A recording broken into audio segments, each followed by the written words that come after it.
감사합니다. 오늘 사도행전 강의 11번째 시간, 재림을 준비하는 사람들이라는 제목으로 말씀 나누겠습니다. 우리가 지난 시간에 갈릴리 사람들아 라는 제목으로 말씀을 나눴죠. 예수님의 승천을 바라보며 믿음 없이 서 있는 제자들을 천사들이 책망합니다. 그들이 왜 하늘을 쳐다보고 있었습니까? 혹시나 예수님 떨어질까봐. 그렇죠? 또 왜 그들이 예수님을 쳐다보고 있었어요? 내 눈에 보이는 예수님. 여러분, 그들에게 있어서, 제자들에게 있어서 이제 예수님이 하늘로 승천하면 그들과 우리가 다를 게 하나도 없어요. 그죠? 우리도 눈에 보이지 아니하시는 예수님을 믿는 믿음으로 사는 거잖아요. 그죠? 제자들도 마찬가지입니다. 예수님 이제 승천하면 눈에 보이는 예수님이 안 계시단 말이에요. 그들도 이제는 믿음으로 사는 거예요. 그러나 주님이 나와 함께 하신다. 라는 믿음. 그게 그들에게는 너무 힘들었던 거예요. 쉽지 않은 겁니다. 눈에 보이시던 예수님이 갑자기 없어지고 이제부터 믿음으로 살아라 그러시니까 우리는 아예 처음서부터 믿음으로 살았으니까 그거에 뭐 당연한 거 아닌가 하지만 그들은 3년 동안 예수님을 배웠고 따랐단 말입니다. 그런데 어느 날 갑자기 하늘로 가시면서 이제 믿음으로 살거라. 그들에게는 그게 너무 힘들었던 거예요. 근데 그들을 천사들이 책망하면서 뭐라고 하죠? 본 그대로 오실 거다. 본 그대로 오실 거다. 근데 그게 어떤 말이었는지 몰라도 제자들이 그 말을 딱 듣고 그 자리에서 떠나요. 그 자리에서 떠나서 다시 자기 자리로 돌아갑니다. 다시 삶의 자리로 돌아갑니다. 자기를 죽이려고 하고 자기를 지금 핍박하는 그 예루살렘으로 돌아가더라는 거예요. 무엇이 그들을 그렇게 돌아갈 수 있게 했을까? 무슨 힘이 그들을 그 세상 가운데서 살 수 있게 할까? 여러분, 사람이 무엇으로 살까요? 여러분, 지금 왜 사시는지 생각해 보신 적 있어요? 나는 왜 살고 있는 것인가? 무슨 힘으로 살고 있는가? 밥심으로 살고 있는 건가? 제가 볼 때 사람이 사는 건 여러분 희망 때문입니다. 희망. 내일이 오늘보다 더 나을 것이라는 희망. 여러분, 사람이 그게 없으면 사람은 살지 못합니다. 못 먹고 정말 굶어 죽는 그런 사람이라면 물론 밥이 있어야죠. 그 밥이 없으면 당장 굶어 죽으니까. 그러나 그 정도 단계가 벗어나고 나면 여러분, 사람은 결국 밥을 사는 게 아닙니다. 만약 그렇다면 절대 창고에 쌀이 있는 사람은 죽지 말아야죠. 그럼 한국을 보십시오. 제가 이것을 위해서 인터넷에 검색해 봤더니 제가 기억하고 있는 사건 말고도 수없이 많은 사건들이 있어요. 가족 동반 자살. 수많은 사람들이 사업에 실패했다고 낙심해서 가족들과 함께 동반 자살하는 사건이 한 해에만 13건 이상 납니다. 불과 3살, 5살, 9살 그밖에 안 되는 아이들을 다 죽이고 그 가장은 아파트에서 뛰어내려 죽어요. 그 사람들이 정말 쌀이 없어서 굶어 죽는 겁니까? 밥이 없어서 굶어 죽는 건가요? 지금이, 내일이 오늘보다 더 비참할 것이다라는 그 두려움 때문이에요. 그 사건 중에서 제가 하나 더 기억나는 사건이 있어서 몇 년 전에 한 30대 가장이 있었습니다. 그 사람은 꽤 유복한 집에서 자랐대요. 남부럽지 않은 집에서 유년 생활을 하고 또 공부도 나름 해서 한국의 명문대라는 대학을 나왔습니다. 그리고 직장도 남들이 부러워할 만한 좋은 직장에 들어갔어요. 그리고 결혼하고 딸까지 낳았습니다. 근데 이 사람이 주식에 투자를 합니다. 우리가 생각한 대로 주식에서 홀딱 날려버려요. 그리고 결국 두 아내와 딸을 죽이고 이 남자는 아파트에서 뛰어내려 투신합니다. 근데 그 사람이 그렇게 뛰어내리는데 중요한 건 그 사람이 살고 있던 아파트가 적지 않은 가격이에요. 6억이 넘는 그런 아파트였어요. 잔고에 돈이 완전히 없는 사람도 아니었어요. 그럼에도 불구하고 그가 왜 죽었는가? 앞으로의 삶이 내가 이제까지 살아왔던, 쉽게 얘기하면 중산층의 삶을 살 수 없을 것 같으니까. 저 가난한 그런 삶을 자기는 감당할 수가 없었던 거예요. 돈 없는 가난한 그 삶을 당연히 견딜 수가 없었던 거예요. 최소한 중산층 이상의 삶을 기대했는데 그것이 안 될 것 같으니까. 우리가 볼 때는 정말 가난한 사람들이 볼 때는 와, 저 정도 아파트에 저 정도 잔고면 저 정도 공부하고 저 정도 스펙이면 나는 오히려 기쁘게 살 것 같은데 그런 아니더라는 거예요. 그래서 그 어린 딸까지 죽이고 자살을 했어요. 사람이 여러분 밥을 사는 게 아니에요. 내일에 대한 희망 때문에 사는 겁니다. 환경이 우리를 좌우하지 않습니다. 예수님이 승천하시고 초대 기독교는 엄청난 핍박을 당합니다. AD 60년경에 돌아가면 네로가 황제가 됩니다. 네로가 기독교를 왜 핍박했는지 사실은 몰라요. 없어요. 그냥 한 거예요. 그냥 찍힌 겁니다. 자기가 로마를 새로 짓고 싶으니까 불질러 놓고 그걸 기독교 소행으로 해서 기독교인들을 핍박하기 시작합니다. 어느 정도였냐면 자기 정원에다가 기독교인들을 다 나무에다 매달아 놓고 거기다 불을 지르고 그걸 횃불로 사용했어요. 사람들을 기독교인들을 콜로세움으로 집어넣고 맹수를 풀어서 그 수만 명 사람들이 쳐다보는 앞에서 맹수에 찢겨 죽였어요. 공개적으로 기독교인이 드러나면 바로 처형이었습니다. 그래서 기독교인들이 택한 것이 뭡니까? 카타콤으로 들어가는 거예요. 로마에는 땅이 우리로 얘기하면 석회지래요. 땅이 파기가 쉽습니다. 그래서 무덤을 우리나라처럼 만들지 않고 그들은 지하를 파서 석회 파기 쉬우니까 그 지하 굴을 파서 거기에 매장지를 삼았어요. 기독교인들이 결국 어떻게 합니까? 그리로 숨어듭니다. 그 공간에서 10평밖에 안 되는, 이거보다 작죠, 10평이면 300명씩 모여서 예배할 곳이 거기밖에 없으니까 그곳에 모여서 그들 예배합니다. 도미티안이 황제가 되면서 더 핍박은 가혹해집니다. 도미티안이 황제가 되면서 그가 기독교를 핍박한 이유는 뭔지 아십니까? 자기를 아도나이라고 부르라는 거예요. 자기 외에 다른 누구에게도 주여라고 부르지 말라는 거예요. 자기만 주라는 거예요. 기독교인들은 그럴 수 없었어요. 오직 예수 이외에 그 누구에게도 주라고 고백하지 않았어요. 그것 때문에 수많이 죽어. 결국 그들은 카타콤으로 들어갑니다. 그렇게 거기서 그들은 200년을 살아갑니다. 어느 정도 그 생활이 힘들었냐면 한번 전염병이 돌면 그 안에서도 3분의 1씩 죽어갑니다. 햇빛을 하도 보지 못해서 그 카타콤에 살던 대부분의 기독교인들은 다 문둥병자였어요. 항상 먹을 것이 부족했기 때문에 그들의 키는 어린아이 키와 같았어요. 150cm를 넘지 못했대요. 그러함에도 불구하고 그들은 자살하지 않았습니다. 먹을 것이 넉넉하지 않았고 삶이 힘들고 고단했지만 그러나 그들은 하나님을 마음껏 예배할 수 있는 그 기쁨만으로 그들은 그 속에서 200년을 살아갑니다. 콘스탄틴이 313년 기독교를 공유해 줄 때까지. 사람이 여러분 무엇을 삽니까? 환경 때문에 삽니까, 여러분? 먹을 게 없어서 삽니까?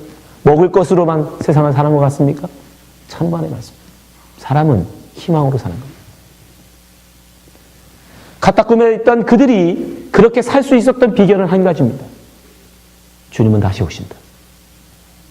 하늘로 가신 주님은 분명 본 그대로 오신다 말씀하신 그 주님은 반드시 올 것이다. 그들은 그래서 그 지하 굴에서 무덤에서 200년을 견딜 수 있었던 거예요. 제자들이 어떻게 지금 다시 예루살렘으로 돌아갈 수 있습니까? 다시 오신다. 주님, 하늘로 가신 그 주님께서 본 그대로 다시 오신다는 그 믿음이, 그 소망이 그대로 살게 한 것입니다. 11절 말씀 보세요. 가로되 갈릴리 사람들아 어찌하여 서서 하늘을 쳐다보느냐. 너희 가운데 하늘로 올라오신 이 예수는 하늘로 가심을 본 그대로 오시리라. 그런데 예수 그리스도의 다시 오심은 여러분 예수님의 초림과는 달라요. 예수님의 다시 오심을 재림이라고 합니다. 예수님이 처음 오심을 초림이라고 해요. 예수님의 초림은 참으로 미약한 거였어요. 부족한 거였어요. 어린아이로 오셨어요. 누군가가 먹여주지 아니하면, 누군가가 돌봐주지 아니하면 죽을 수밖에 없는 어린아이로 오신 거예요. 예수님이라고 특별하게 어린아이임에도 불구하고 막 걸어다니고 말을 하고 자기 혼자 사는 그런 게 아니었습니다. 예수님 역시 초림 때에는 연약한 어린아이로 왔어요. 젖 먹여주지 않으면 죽을 수밖에 없는 아이로, 누군가가 돌보지 않으면 죽을 수밖에 없는 아이로 왔어요. 그래서 사람들이 예수를 하나님의 아들로 몰랐어요. 하나님의 아들인지 몰랐어요. 심지어 이사야 예언에 의하면 예수님의 모습은 참으로 보잘것 없었어요. 흠모할 만한 아름다운 것이 없었어요. 야, 누가 봐도 야, 저 사람은 선지자구나. 아, 저 사람은 정말 하나님의 아들이 있겠구나. 라는 그런 외적인 게 아무것도 없었어요. 오히려 보기 흉하여 얼굴을 돌릴 정도였다. 너무 못생겨서. 여러분 혹시 천국 가시면 너무 잘생긴 남자 쫓아가시면 안 돼요.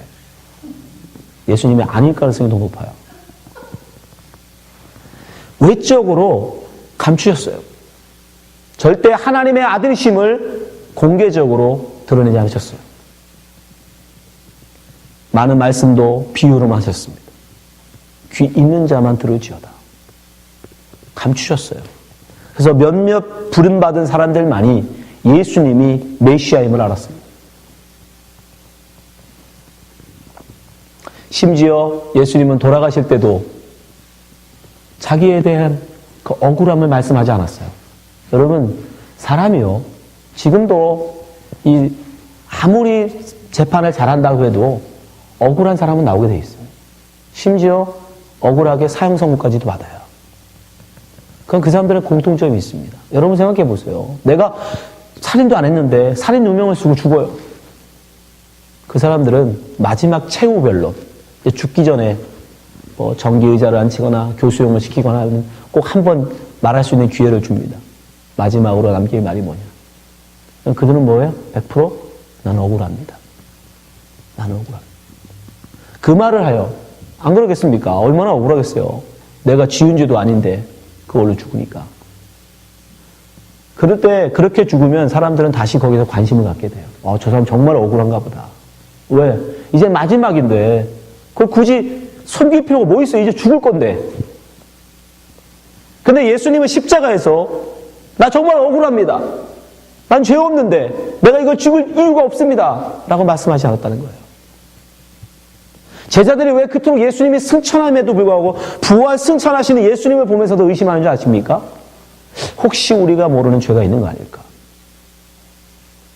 우리가 볼 때는 죄 없으신 분인데, 죄가 없는 것 같은데 왜 저주의 십자가에, 저주의 나무에 달려 죽지? 혹시 우리가 모르는 죄가 있는 거 아닐까? 왜냐하면 죽는다는 건 분명히 성경에서 말씀하시거든요. 죄가 없으면 죽지 않아요.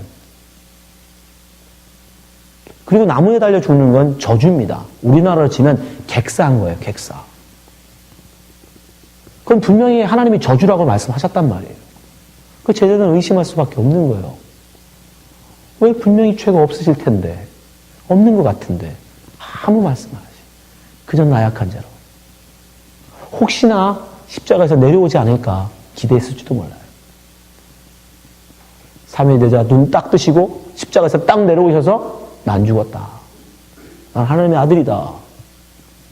근데 3일째 되는 날 역시 빈 무덤만 있어요. 보여주지 않으셨어요. 그 살아나시는 걸 보여주지 않았단 말이에요. 철저하게 감추십니다. 그래서 예수님의 초림은 오직 허락된 자만 예수 그리스도의 메시아심을 아는 거예요. 근데 재림은 달라요. 재림은 여러분 초림과는 다릅니다. 본 그대로 오신다. 무슨 뜻이에요? 지금 예수님이 제자들에게 승천하실 때 어떤 모습으로 승천하셨어요? 부활 승천하신 모습. 하나님의 아들. 그죠? 우리를 굳이 신학적으로 얘기하면 신성. 인성이 아닌 신성을 보이신 그 모습대로 올라가셨잖아요. 그분이 그대로 오신다는 건 뭘 갖고 오신다? 신성을 가지고 이제 오시는 거예요. 어린아이로 오시는 게 아니에요. 만왕의 왕으로 이 땅에 오시는 거예요. 우주를, 이 천지를 창조하신 하나님으로 이 땅에 오시는 거예요. 그래서 이제 그분이 오시면 이 땅의 모든 자들이 하나님을 알게 될 거예요. 이 땅의 모든 자들이 이제 예수님의 오심을 알게 될 거예요. 이제 몇몇 사람만 하는 게 아닙니다. 재림은 여러분 초림과는 전혀 달라요. 26절 보세요.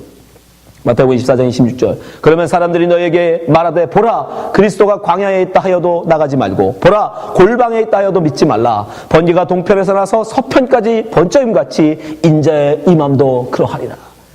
여러분 예수가 이미 임하였다 뭐 하늘에 임했다 이런 소리 다 믿지 마세요. 헛소리입니다. 거짓말입니다. 예수의 재림은 모든 사람이 다 알아요. 세상의 모든 사람들이 알아볼 수 있도록 임하십니다. 왜? 이제 만왕의 왕으로 오시니까. 이 우주를 창조하신 그분이 오시는 거니까. 심지어 산자뿐 아니라 이 땅에 죽어있는 모든 자들도 다 일어납니다.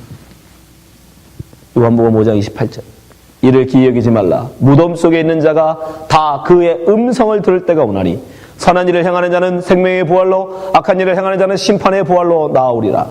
내가 아무것도 스스로 할 수 없노라. 듣는 대로 심판하노니 나는 나의 원대로 하려 하지 않고 나를 보내신 이의 원대로 하려는 고로 내 심판은 의로우니라. 예수 그리스도의 재림은 초림과는 여러분 차원이 달라요. 그때가 되면 예수님이 다시 오시는 그 재림의 때가 되면 이제는 밝히 다 드러납니다. 그 가리우셨던 구름으로 가리우셨던 모든 진리가 이제 다 드러나요. 예수가 정말 하나님의 아들이었구나. 메시아였구나. 우리가 그토록 기대하던 하나님의 아들 예수 그리스도심을 그때는 모든 사람이 죽은 자들까지 다 알게 돼요. 그때는 모두 다 알게 돼요. 이제 누가 진짜고 누가 가짜인지도 알게 돼요. 누가 진짜 그리스도 하나님의 백성이었는지 누가 진정 예수 그리스도의 제자였는지 그때는 다 누가 사금 목자였는지 그때는 다 드러나요. 그때는 감출 수 없어요. 그때는 속일 수도 없습니다. 그때 가서 후회해봐야 소용이 없대요. 그거 바로 재림이에요. 제자는 그 재림을 기대하는 거야. 그래, 예수님이 본 그대로 이제 오신다니까. 그때까지 기다리자. 그때를 참고 기다리자. 그 믿음이, 그 기대와 그 소망이 제자들을 살게 하는 겁니다. 여러분은 뭘로 사십니까? 여러분 이 시대를 지금 뭘로 사세요? 예수 믿는다면서도 여전히 세상적 기대 가지고 살고 계신 거 아닙니까? 내가 열심히 돈 모으고 있으니까 내일이 오늘보다 낫겠지. 내가 우리 자녀들을 열심히 뒷바라지하고 키우고 있으니까 내 노년이 그 아이들로 말미암아 편하겠지. 그건 믿음이 아닙니다. 그건 그리스도인이 아닙니다. 그리스도인은 예수에 대한 소망으로 사는 거예요. 예수 재림을 기대하는 마음으로 이 세상을 살아야 되는 거예요. 다른 거 보시면 안 돼. 여러분의 통장에 넣는 돈 마찬가지. 여러분이 키우고 있는 자녀 마찬가지. 그런 것들을 기대하면 여러분은 돈을 믿는 거예요. 자녀들을 믿는 거예요. 그게 우상이고 그게 바알이고 그게 아세라입니다. 예수는 기대하셔야 돼요. 예수의 재림을 바라보셔야 돼요. 그 믿음으로 우리는 살아야 되는 거예요. 제자들이 바로 그 믿음으로 살아갔다는 것입니다. 그 믿음으로 세상을 살아가는 제자들이 그러면 우리랑 똑같잖아요. 그죠? 이제 눈에 보이는 예수가 없어요. 그들이나 제자들이나 우리나 똑같은데 그들이 그 믿음을 가지고 가서 제일 먼저 한 게 뭔지 아십니까? 뭐예요? 기도하더라는 거예요. 기도. 자, 사도행전 2장 12절 14절까지 보세요. 제자들이 감람원이라 하는 산으로부터 예루살렘으로 돌아오니 이 산은 예루살렘에서 가까워 안식일에 가기 알맞은 길이라. 들어가 저희 요한은 다락에 올라가니 베드로, 요한, 야고보, 안드레와 및 빌립, 도마와 바돌로메, 마테와 및 알페오의 아들 야고보, 셀로신 시몬, 야고보의 아들 유다가 다 거기 있어. 14절 여자들과 예수의 모친 마리아와 예수의 아우들로 더불어 마음을 같이하여 전혀 기도에 힘쓰니라. 예수 그리스도의 재림을 기대하는 사람들, 그 믿음으로 이 세상을 사는 사람들이 제일 먼저 해야 되는 것이 무엇이냐? 기도라는 것입니다. 왜 기도를 해야 됩니까? 믿음만으로 이 세상을 살 수 없습니까? 예, 못 삽니다. 그 믿음이라는 것이 내 것이 아니기 때문에, 그 믿음이라는 것을 내가 가질 수 없기 때문에 기도하지 않으면 여러분 속에 있는 그 믿음이 없어져 버려요. 사라져 버려요. 그래서 우리는 기도해야 하는 것입니다. 그 믿음을 달라고 기도해야 하는 것이에요. 이런 기도하지 않으면 말씀을 읽고 하나님 말씀을 사모하고 기도하지 않으면 우리 안에 있는 믿음이 점점 작아지게 됩니다. 기도로 말미암아 여러분 안에 믿음이 살찌우게 됩니다. 풍성해지는 거예요. 그래서 우리는 기도해야 하는 것입니다. 그래서 성경은 능력이라고 얘기하는 거예요. 그래서 기도할 때 능력이 우리 가운데 나타납니다. 예수님이 분명히 말씀하십니다. 사도행전 1장 8절. 오직 성령이 너에게 임하시면 너희가 권능을 받고 능력을 받는다. 예루살렘과 온 유대와 사마리아와 땅끝까지 이르러 내 증인이 되리라. 여러분, 기도할 때 우리는 성령 받게 되고, 성령 받아야 우리는 능력 받게 되고, 능력이 있어야 우리는 세상에 나가서 믿음의 삶, 예수 그리스도를 증거하는 예수의 제자의 증인의 삶을 살 수 있는 거예요. 그러니까 가장 시작은 뭐예요? 기도예요. 기도 없이는 성령의 임함이 없어요. 성령의 충만 없습니다. 우리에게 능력 임함이 없어요. 기도하지 않고 신앙생활을 한다는 건 거짓입니다. 그래서 그들은 기도했다는 거예요. 전혀 기도에 힘쓰니라. 여러분, 기도하셔야 돼요. 333 기도운동은 가장 기본적인 기도예요. 가장 베이직적인 거예요. 333이 안 되면 한 번이라도 하셔야 돼요. 한 번이라도 고백하셔야 돼요. 하나님, 나는 바보로 세상을 사는 게 아닙니다. 나는 자식들 바라보고 사는 사람이 아니라, 나는 내 통장에 있는 돈 바라보고 사는 사람이 아니라 예수 믿는 믿음으로 사는 자 되게 하여 주옵소서. 그 기도 안 하고 여러분 살면 여러분은 가짜 그리스도예요. 기도하셔야 됩니다. 또한 성도들은, 이 제자들은 어떻게 기도했어요? 합심해서 기도했다는 거예요. 여러분, 그 당시 상황이, 이 당시 이 모인 성도들이 제자들, 예수님의 어머니, 그리고 아우들, 그리고 그 따르던 여인들, 많은 사람들이 있었어요. 다 합치면 한 120명 정도가 이 다락방에 모였습니다. 생각해보면 이건 위험한 짓이에요. 지금 예수를 이단으로 정죄하고 사람들이 지금 예수 믿는 자를 잡아 죽이려고 하는 그때에 120명씩 여러분 모이면 들통나잖아요. 얼마나 들키기 쉽습니까? 그 모이는 곳이 들통나기 너무 쉬워요. 그럼에도 불구하고 그들이 각자 자기 집에서 기도하는 게 아니라 어떻게 해요? 모여서 기도하더라는 거예요. 모여서. 왜 그랬을까요? 기도가 굉장히 중요한 건 아는데 그렇다고 그렇게 모여서 기도해야 됩니까? 굳이 위험을 감수하면서? 훨씬 더 유익하기 때문에. 각자 할 수 있어요. 개인적으로 할 수 있어요. 그러나 모여서 기도할 때 우리는 더 파워풀한 기도를 할 수 있어요. 시너지가 나요. 한 사람 한 사람이 모이면 여러분 2가 될 것 같지만 아니요. 기도는 2가 되는 게 아닙니다. 20이 되고 30이 되고 100이 돼요. 그래서 모여서 기도하는 거예요. 모여서 기도하기를 그래서 힘썼던 겁니다. 예수님도 말씀하시죠. 마태복음 18장 19절 진실로 다시 너에게 이르노니 너희 중 두 사람이 땅에서 합심하여 무엇인지 구하면 하늘에 계신 내 아버지께서 저희를 위하여 이루게 하시리라. 두 사람이 합심해서 이루는 건 다 이루어 주신대요. 또한 20절 두세 사람이 내 이름으로 모인 곳에는 나도 그들 중에 있느니라. 혼자 기도하라고 안 하신단 말입니다. 각자 기도할 수 있어요. 각자 골방에 들어가서 기도할 수 있음에도 불구하고 예수님이 지금 뭐래서 합심하여 기도하라고 말씀하세요. 그것이 중요한 거예요. 합심하여 기도하라. 우리 교회가 이게 부족한 거예요. 합심하여 여러분 우리가 기도해야 됩니다. 그렇지 않으면 우리 안에 능력이 나타나질 않아요. 약하죠. 연약할 수밖에 없어요. 촛불 몇 개밖에 안 됩니다. 그러나 합심해서 기도하면 어떻게 돼요? 장작불 태워서 우리를 활활 태울 수 있어요. 그러니까 여러분 합심하여 기도하기도 힘써야 돼요.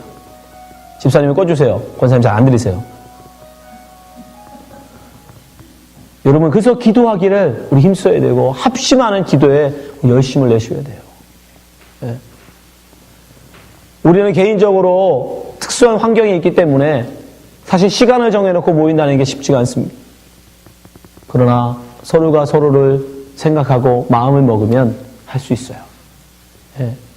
기도가 얼마나 중요한 것인지를 우리가 서로 안다면 그 일을 위해서 우리가 서로 한 마음 돼서 모일 수 있어요. 저는 먼저 여러분들이 소그룹으로 모여서 기도하길 원합니다. 시간이 되고 같은 모일 수 있는 여건이 되는 분들끼리 두세 사람씩이라도 모여서 기도하십시오. 그런 기도 운동이 일어나고 그럼 우리가 다 같이 또 함께 할 수 있는 시간이 있는다면 다 같이 합심해서 기도하고 해보세요. 혼자 기도하는 것보다 훨씬 더 함께 할 때 힘이 있다는 걸 알게 될 겁니다. 그래서 초대교회는 항상 모든 걸 같이 했어요. 사도행전 2장 42절 보세요. 저희가 사도의 가르침을 받아 서로 교제하며 떡을 떼며 기도하기를 전혀 힘쓰니라. 사람마다 두려워하는데 사도들로 인하여 기사와 표적이 많이 나타나니 믿는 사람이 다 함께 있어 모든 물건을 서로 통용하고 또 재산과 소유를 팔아 각 사람의 필요를 따라 나눠주고 날마다 마음을 같이하여 성전에 모이기를 힘쓰고 집에서 떡을 떼며 기쁨과 순전한 마음으로 음식을 먹고 하나님을 찬미하며 온 백성에게 칭송을 받으니 주께서 구원받는 사람을 날마다 더하게 하시니라.